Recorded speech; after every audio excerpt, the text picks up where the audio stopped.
தனுஷை காதலித்து திருமணம் செய்து கொண்ட ரஜினிகாந்தின் மூத்த மகள் ஐஸ்வர்யா இப்போது வரை பிரிந்திருக்கிறார்.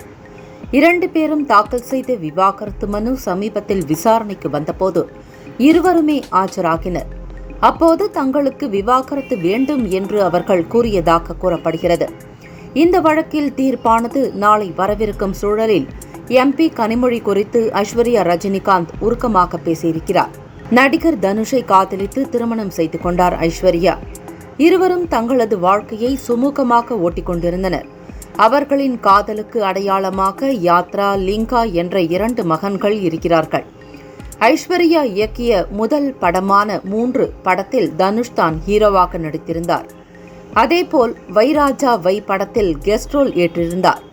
அதேபோல் தனுஷின் வளர்ச்சிக்கு ஐஸ்வர்யாவும் உதவத்தான் செய்திருக்கிறார். ஆனால் திடீரென நாங்கள் பிரிவதாக சில வருடங்களுக்கு முன்பு இருவரும் அறிவித்தனர்.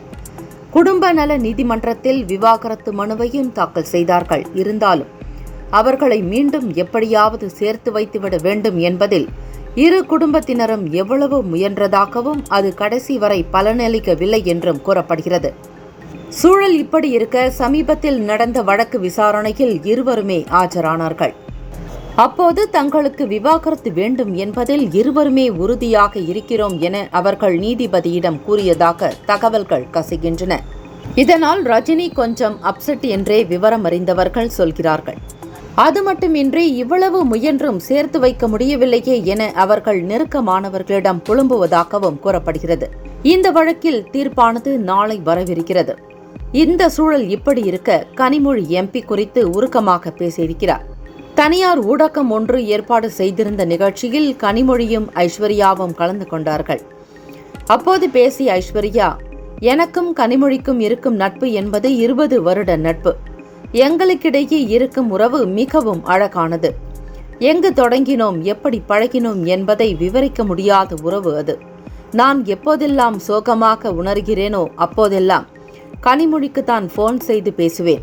நாங்கள் 2 பேரும் குடும்ப உறுப்பினர்கள் போன்றுதான் பேசிக்கொள்வோம்.